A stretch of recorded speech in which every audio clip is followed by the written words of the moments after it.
A group of Season 4 contestants from the Traitors gathered for a conversation that mixed reflection, humor, and residual competitive energy. Among them was Rob Rausch, the eventual winner, whose understated style had allowed him to move through the game with minimal suspicion until the final moments. His fellow players, several of whom he had directly deceived, spoke with a mixture of admiration and lingering disbelief about how completely they had been taken in. Maura Higgins, who had believed until the end that she and Rausch were aligned, described the shock of discovering his true role. She recalled a pinky promise moment that, in retrospect, crystallized the extent of the deception. Her immediate reaction mixed anger with a rapid emotional processing that concluded in a form of sportsmanship.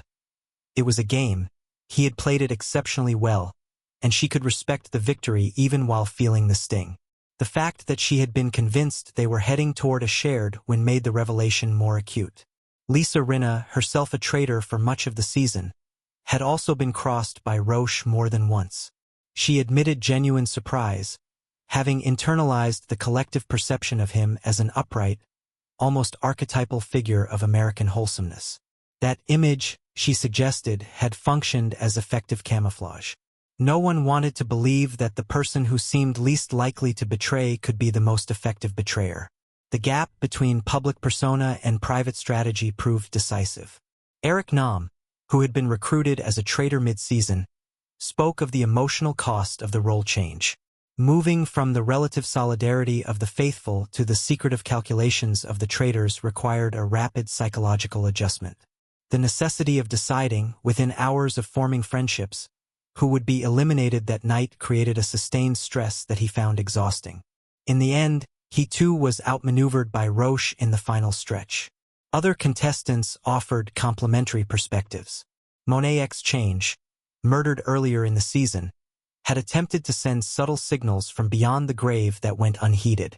Rob Cesternino, a veteran of another major reality competition, found the traitors more mentally taxing than his previous experience, citing the constant surveillance and the compressed emotional timeline. Lipinski, who reached the end, emphasized Rausch's consistent emotional flatness.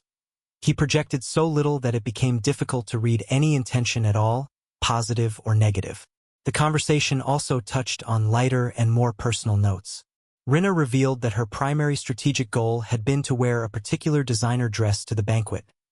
Once that objective was achieved, subsequent banishment felt almost secondary. Rausch, for his part, expressed mild surprise at the edited portrayal of his nerves, insisting he had felt calmer than the final cut suggested. The exchange of a luxury handbag after the fact, Rausch's partial amends to Higgins, facilitated by Rinna, added a post-game coda of material reconciliation. The series itself received recognition in the form of multiple Emmy nominations, including a continuing presence in the Outstanding Reality Competition Program category. The nomination reflects both the show's growing cultural footprint and the effectiveness of its core premise. A closed environment, shifting alliances, and the constant possibility that the person sitting next to you is planning your elimination. Season 4's cast, mixing reality television veterans, athletes, musicians, and other public figures, provided a rich field for those dynamics to play out. What emerged most clearly from the group discussion was the quality of Rausch's game. Multiple players who had every incentive to diminish his achievement instead described it as the strongest individual performance of the season.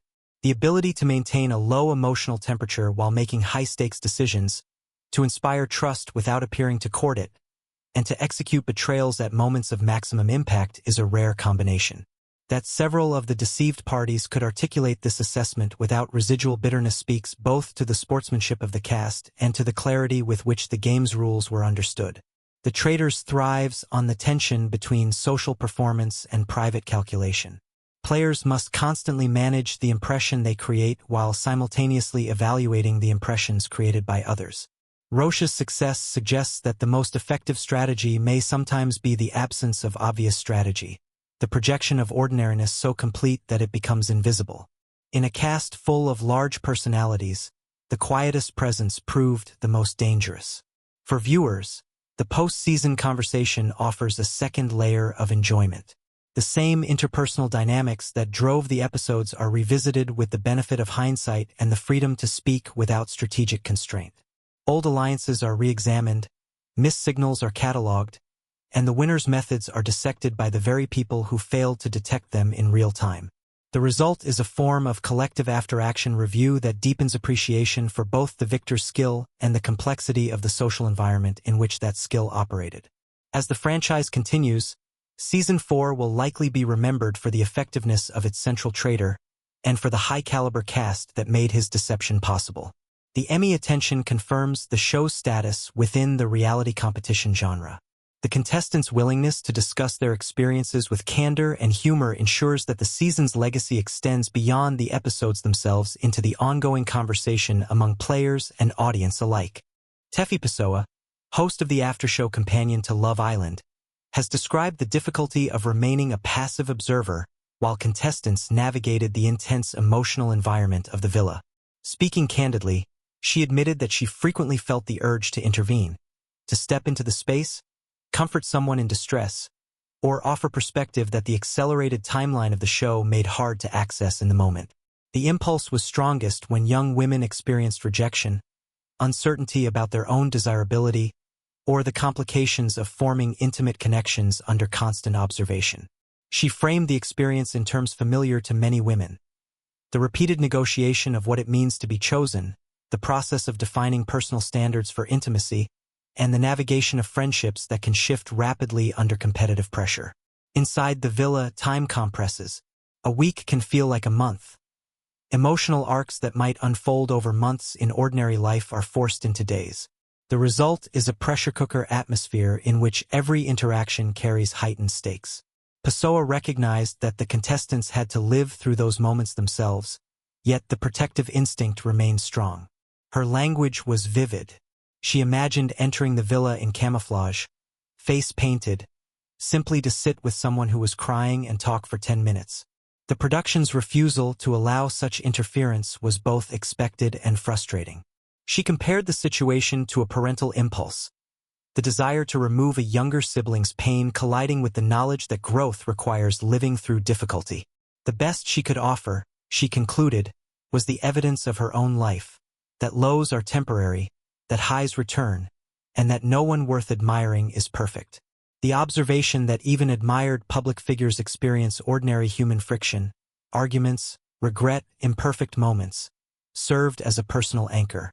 It allowed her to sleep at night and, by extension, to model a form of resilience for viewers. Her role, as she described it, was to be professionally herself, present, empathetic, and honest about the emotional weather of the season without crossing the boundary into participation. Pessoa also spoke of the production environment itself. Despite the competitive nature of the show, the larger machine of Love Island functioned through collective effort and a shared affection for the format. The sense of family among the crew and talent stood out against other sets she had experienced. That collaborative spirit made the work sustainable even when the content being discussed was raw. For younger viewers, her advice centered on nuance and the value of face-to-face conversation. The villa dramatizes extremes. Real relationships require the slower, less performative work of understanding another person's interiority. By acknowledging the difficulty of watching without intervening, she humanized the host's position. The after-show is not merely commentary. It is an attempt to process, in public, experiences that contestants are still metabolizing in private. Season 8 concluded with a winning couple and several other pairings that had survived the various twists and eliminations. Pessoa's reflections were not tied to any single storyline but to the cumulative emotional texture of the season. The protective feeling she described is likely familiar to many longtime viewers who find themselves rooting for particular islanders and wincing at their missteps. The difference is that her professional role placed her closer to the process while still enforcing the same boundary: observation, not interference. In the end, her comments reveal the complicated ethics of reality television. The format depends on authentic emotional experience. Any external intervention would compromise that authenticity. At the same time, the people generating those experiences are real, young, and often navigating vulnerability in public for the first time. Pessoa's urge to comfort them is a natural human response. Her decision to respect the boundary while still offering perspective through the after-show represents a workable compromise, one that honors both the integrity of the experiment and the humanity of the participants.